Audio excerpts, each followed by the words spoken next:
Bah, faut croire que oui, parce qu'il a dit, il a énuméré les différents points et il dit, parmi les 3 ou 4 points qu'il cite, ce qui fait quand même une liste assez courte, il cite l'immigration. Et ça, évidemment, mais ce n'est plus un sujet tabou. Mais tu parles de tabou, je vous dis juste qu'il est en train d'afficher ça comme étant une priorité gouvernementale. Hier, il s'est quand même rendu dans un hôpital. Moi, je pensais que c'était ça sa priorité. Bah, ça fait partie des 4, hein. Voilà. Et donc, je dis juste que, on peut pas juste par ailleurs dire mais c'est parce que c'est un thème objectivement important. Bah non, objectivement c'est faux. Les chiffres de l'INSEE, c'est que l'augmentation de là, vous intervenez comme militant, vous avez parfaitement le droit. Vous avez parfaitement le droit. L'INSEE est militante. Mais on est plus dans l'analyse. Dites à l'antenne que l'INSEE est militante, on va beaucoup rire. Mais attendez, je m'occupe de vous et je dis que vous tenez un propos militant. Non, ce n'est pas une injure. Non, ce n'est pas une injure. Mais que les choses soient claires. L'INSEE dit que l'augmentation de la population du fait de l'immigration, elle est de plus 0,3% par an. Vous allez faire la leçon à tous les politiques, y compris. Vous appelez ça un raz-de-marée, monsieur?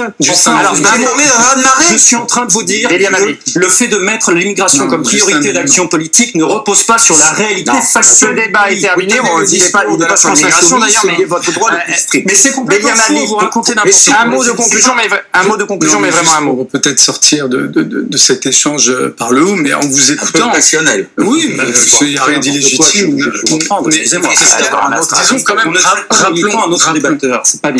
rappelons que nous sortons à peine d'un débat sur un projet de loi d'immigration qui lui-même s'inscrit dans une série de textes sur l'immigration. Autrement dit, la démarche dans laquelle s'inscrit le nouveau Premier ministre s'inscrit dans un mouvement plus global où on retrouve les données fondamentales de cette séquence politique, à savoir une forme de victoire culturelle et idéologique de l'extrême droite, dans la mesure où se traduit juridiquement et institutionnellement des priorités qu'il a portées. Et évidemment, c'est vrai qu'instinctivement, j'aurais tendance à vous suivre d'une certaine manière, dans la mesure où elle est dans une position où le Rassemblement national pourra peser sur les politiques à venir sans avoir à assumer politiquement la responsabilité de cette politique. C'est gagnant-gagnant, quoi. Ah oui, dans tous les sens. Et par extension, il y a une responsabilité du président Macron d'avoir placé le Rassemblement national dans une telle position confortable. Vous voyez, d'une certaine manière, ce ne sont pas les élections législatives qui ont accouché de cette situation confortable pour le Rassemblement national. Non, c'est une lecture particulière, c'est une interprétation particulière de la situation politique et du jeu institutionnel de la part du président Macron, qui aujourd'hui aboutit à cette situation où finalement le Rassemblement national se retrouve au cœur du jeu politique. Et vous l'aurez remarqué, tellement au cœur du jeu politique que Marine Le Pen, désormais, fait attention à ne pas être totalement assimilée à ce qu'ils appelaient, du côté du Front National à l'époque, le système.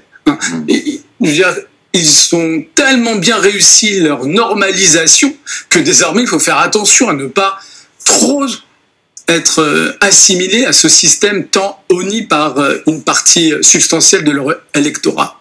On ne censure pas automatiquement. Il y a un thème d'action gouvernementale sur lequel il insiste beaucoup dès qu'il est nommé Premier ministre et qu'il est sur le perron de Matignon, il met en avant un sujet qui est l'immigration. Pourquoi il fait ça ? Précisément pour la raison que vous venez de souligner, c'est-à-dire que Emmanuel Macron, il a déjà fait une réforme pour durcir les conditions d'immigration dans le pays. Marine Le Pen, évidemment, l'extrême droite, historiquement, c'est un thème très très important pour eux et pour leur électorat. Et il se trouve que Michel Barnier, c'est plutôt confortable pour lui, puisque quand il était candidat à la dernière primaire présidentielle du Parti Les Républicains, un de ses principaux marqueurs, c'était d'avoir une position plus dure que les autres candidats sur l'immigration. Donc, le simple fait qu'ils mettent ça en avant indique comment ils comptent s'y prendre pour minimiser les risques d'être censurés par l'extrême droite. C'est d'au moins leur donner des gages sur ce thème-là, pour lequel il se trouve qu'au niveau de ses convictions personnelles, c'est plus facile pour lui de le faire comme ça. Quand bien même ça fait en réalité, et c'est ça le caractère absurde de la chose, c'est que ça fait en réalité des années que la France n'est plus un pays d'immigration massive, mais on va encore durcir les conditions. Oui, ce qui est intéressant, c'est que l'immigration, c'est pas seulement un thème d'extrême droite, c'est le thème de l'union des droites. Si un jour l'union des droites devait se formaliser à travers des coalitions parlementaires, le thème de l'immigration s'imposerait de lui-même. Avec la sécurité.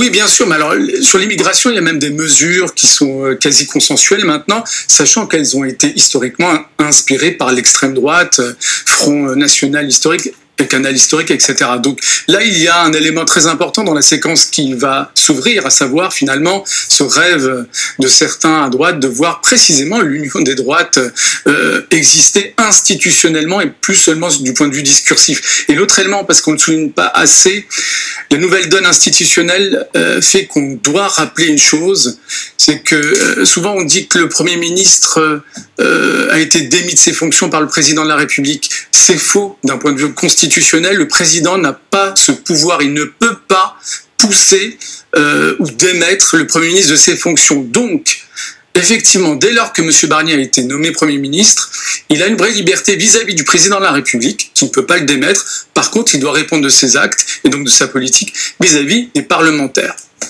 Dominique